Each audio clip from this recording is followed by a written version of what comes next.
If your brain feels like 20 browser tabs are open at once, today's coffee break coaching is for you. In 10 minutes, I'll coach you from feeling overwhelmed and stuck to choosing one next step that you can take right now.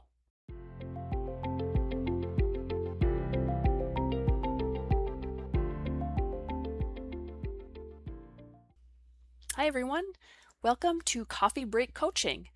These episodes are a little different from my regular podcast episodes. They're going to be just short, 10-minute coaching sessions. Imagine we're sitting in your kitchen with a cup of coffee. You tell me what's been on your mind, and for the next 10 minutes, we work through it together. Now, if you would like today's coaching worksheet, you can download it for free by joining my weekly newsletter. Sign up at sarahteich.com/newsletter. And if you'd like some accountability or to ask me a question about your goals, you can join my private Facebook group called Goal Setting for Overthinkers. Today's friend says, Sarah, I have so many ideas, I don't know which one to choose. Or, I have too many things to do, I don't know where to start. Our friend is frozen because everything feels equally important. So a lot of times when we feel overwhelmed, it's not because we have too much to do, but it's because we're trying to think about everything all at once, and we want to get everything done right now at the same time. So you feel like you don't have enough time to get everything done. And you're probably right. You can't do everything at the same time. Maybe not even in the same day. But you can choose the most important thing to work on first. Once you complete that, then you can go to the next and the next. You can set priorities and you have your small step goals. And you can talk about what's important. Important can mean a lot of different things. Sometimes it's just what you need to do for yourself. So no chores, no errands, just doing something for your own soul to be at peace. Because newsflash, you're important too. Your health and well-being are just as important as your family's.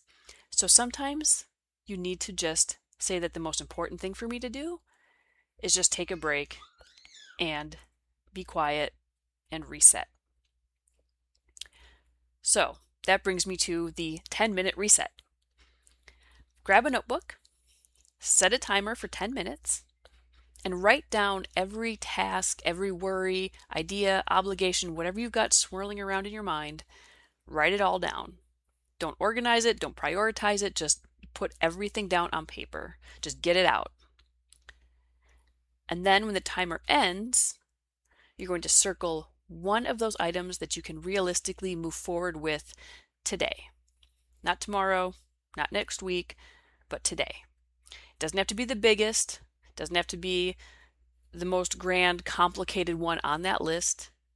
It's just something that you can do right now, today. The next step.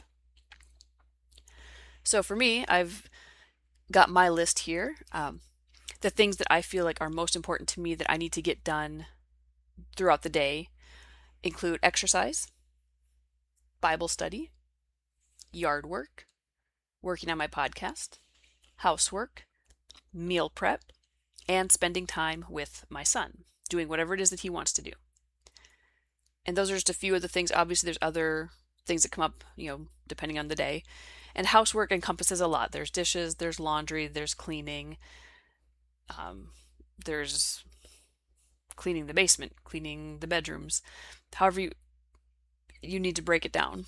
Yard work, same thing. The yard work can encompass a lot of stuff. For me right now, it's just weeding a couple particular patches that I'm trying to make look somewhat nice and not totally overgrown. So that's my list. Now I look at this and I'm like, what is the most important thing for me to do right now? So very often the thing that comes up is Bible study. Because when I do my Bible study, I feel very calm, very accomplished at the end of it. So that's almost like non-negotiable. Like I have to do that. So I have to set the time aside to do it. And it doesn't have to be an hour. It doesn't even have to be 45 minutes, 30 minutes. It can just be 10 minutes. So I would take the time. Usually I do this in the mornings. I try to get up early before everyone else is awake. and have my Bible study time in the morning when it's on uninterrupted time. Then later in the day, I'm like, okay, so I got my Bible study done. I feel great. So then I go to the next thing on my list. I'm like, what kind of needs to get done today? Yard work, I would love to have the yard manicured and looking beautiful, but at the same time, I've got some other things that need to happen first. So yard work usually gets pushed to the bottom of the list. Exercise is an important one for me because I feel really good when I exercise. And I think, well, I'll just speak for myself. I have some health problems that require some exercise. I need to get moving. Movement is always good for everybody, even if you're in perfect health. But I have high blood pressure, I've got some weight issues. Exercise is actually very important for me. And given my family history, I need to maintain healthy diet and exercise. So that is important. And I feel really good when I do it. So that would be the next thing that I do. So do I have a whole hour to exercise? Sometimes I do. A lot of times I don't. I try to get in at least 30 minutes.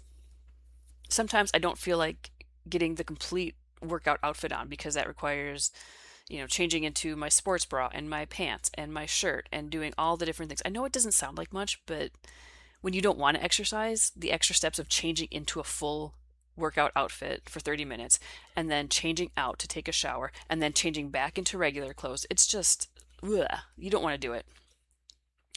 But it does need to get done. I know I need to be active, so okay. Sometimes if I really don't even want to change into the workout clothes, I'm like, okay, I'll just wear regular clothes, I'll go on a treadmill, and I'll just walk in place for 15 minutes. At least I'm moving, at least I'm doing something. I try to get in for 30 minutes, but I start with 5 minutes or 10 minutes. Kind of like the 5-minute rule, if you remember that from school. Work out for 5 minutes. If you still feel like you just can't do it, okay, fine. You tried it out for 5 minutes. You're just not into it. Go find something else to do. Usually for me, after about 5 or 10 minutes, I love it and I don't want to stop. But it doesn't have to always be a full-on sweat drenching workout. I love those, but there are times when I am not in the mood for it. So I just get on the treadmill and I just walk. Or do a walk at home video. Just essentially marching in place for 5 or 10 minutes. 15 if you start to like it, 20, 30. So you just adjust it to whatever you're feeling. However you're going to be able to get that goal done, do it. It doesn't always have to be the extreme version of everything. Okay, so now I've done my Bible study. I've got my exercise in. So now I go to the next thing. What else is important for me to get done today? Usually it's going to be housework. I've got to get the laundry done. I've got to get the dishes done. But so now here I am. I'm checking things off my list. And the more things I can get done, the better I feel. But as long as you've kind of got this list of things and you've looked at them and you said, I just need to do this today, get that one thing done. That's it. And then that sense of accomplishment you'll feel will actually help to reset your nervous system and you'll start to feel like you can do anything. You'll have the confidence, you'll have the energy, you're in a different mindset when you can look at your list and say, hey, I did that one thing that was really important to me. And again, it can just be sitting quietly. If that's all you need, sometimes like that's what, when I think about what do I really need to do today, what would just feel like the best day ever? It's just sitting and reading with a cup of coffee. So I'll do that. Maybe not all day, but I'll make sure that at some point during the day, I get to sit and read a book for 15 minutes. Okay, so a reflection question for you guys. What feels overwhelming because I'm trying to carry it in my head instead of putting it on paper? Once things are on paper, it feels like it's easier to deal with because it's just kind of concrete. It's kind of contained almost like on that paper. It's not just free to roam around in your mind and expand and get big and ugly. It's right there on the paper in just a few words. Exercise 30 minutes, 15-minute walk. So try to put these things on paper and then try to choose that one thing that you can do today. Small, 5 minutes, 10 minutes, but get it done today and then you will build the momentum, the confidence to do something else. And before you know it, you may have your whole to-do list checked off. All right, guys, that's all I got for you. If this 10-minute reset helped you out, please share the episode with a friend who also may be carrying too much right now. And again, you can sign up for the newsletter, join the Facebook group, and until next time, What's one small thing you will do before we have coffee again? Thanks, guys. Thanks for listening. Bye.